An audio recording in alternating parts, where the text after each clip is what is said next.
Despite the presence of Johnson, Phil Chenier, and several other future pros, the 1970s were difficult times for Cal basketball. UCLA dominated the college scene and took special pride in owning the Bears. We knew we had to take care of business at Berkeley, and it was always really one of our favorite trips because most of the guys in our team were from California. Berkeley is really sort of the mecca for anyone who grew up in California, really in the world in the 60s and 70s, and to be able to go there, the great shrine, Harmon Gym, and to go in there and take names, that was very special. Even in lean years, there was always the possibility of seeing a classic game. On the evening of February 10th, 1977, Cal and Oregon battled through 5 overtimes. It was like a college basketball game. It was like a pickup game where you could just play and play, take a timeout, come back and play and keep going at it. And I remember Greg Ballard, a player that we had recruited when he was in high school, walking by our bench after the 4th overtime at that point, and Greg looking down at me and saying, "Boy, this is hell." And I'm looking up to him and I'm saying, "Well, what can I say?" In one of the greatest performances by a visiting player at Harmon, Ballard scored 41 points and pulled 20 rebounds. Cal point guard Gene Ransom matched him basket for basket. We had nothing for him. I mean, he had like 36 points that game, and he just kept coming at us and at us and at us. There was times that I would go drive to the hole, and if he fouled me or something, if I make a shot, I would say something to him, or he would say, "Don't be coming back in here. Don't come in here, little man." And I'll say, "I'll be right back next time. Don't worry about it." They really did go at it one-on-one, and I remember particular stretches in the game where Ballard would score, Gene would score, Ballard would score, Gene would score, and it was that type of a situation. And then Harder was yelling at us to shut down Gene, and their coach was yelling at them to shut down Ballard, and neither one of those two guys could be shut down. I mean, everybody was tapping every source they had and trying to call timeout when the other team was at the end of the floor so your guys could rest longer, and just, I mean, it just got to be a mental war. Cal won the 3-hour and 25-minute war, 103-97. For the game being so long, it was just like a day at the park, man. You know, you just play 8 hours and just have fun with everybody.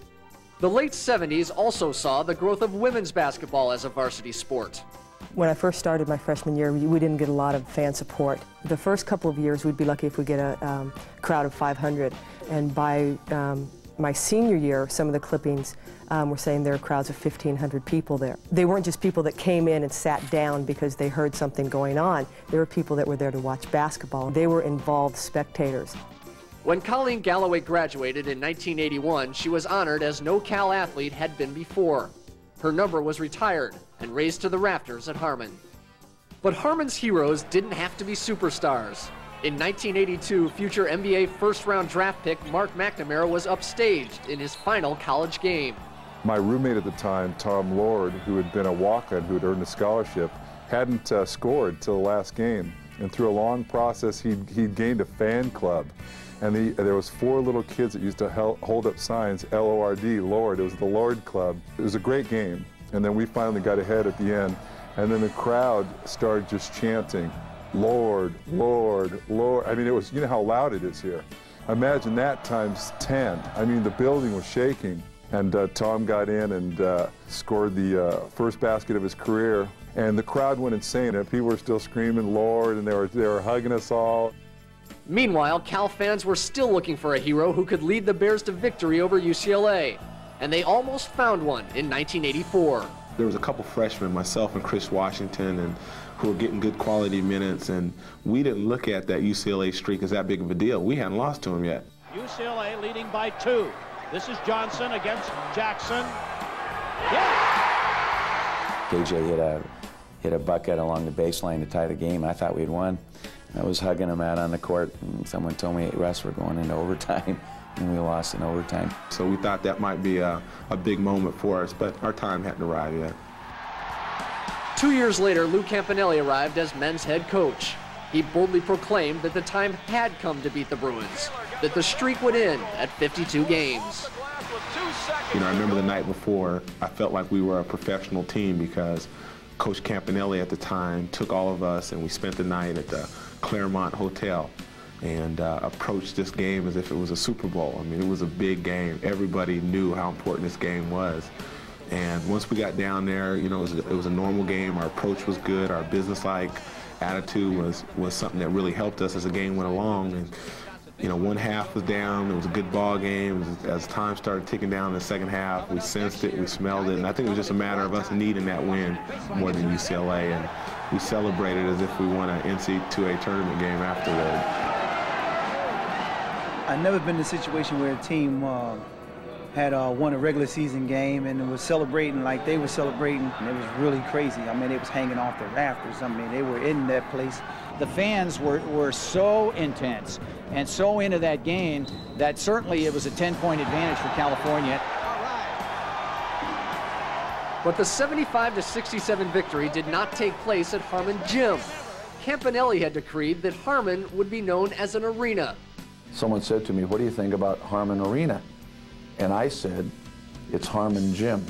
I said, "I put enough miles in this place. It smells like a gym. It looks like a gym. It's a gym, and there's nothing wrong with that." It had been Men's Gym, then Harmon Gym, and now Harmon Arena.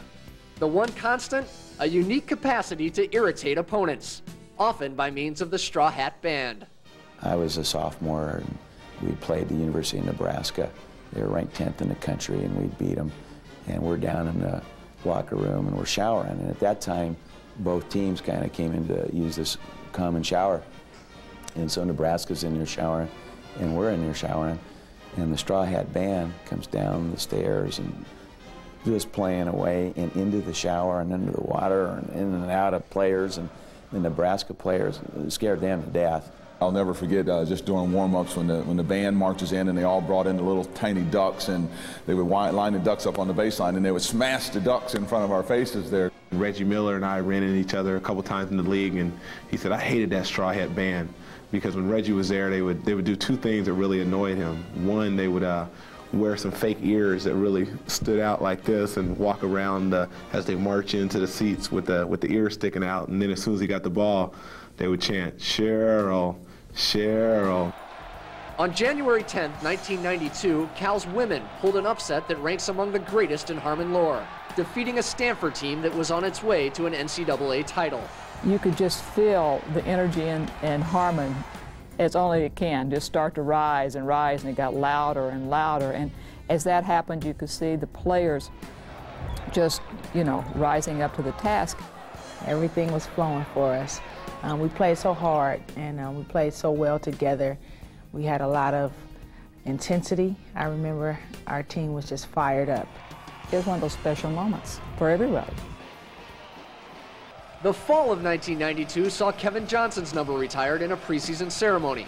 It also saw the arrival of the nation's top high school player, Jason Kidd, who, like star forward Lamont Murray, knew Harmon well. Well, I can remember watching KJ play a lot there. I remember the funny colored shoes when they were yellow and blue, something I think Oski wears now.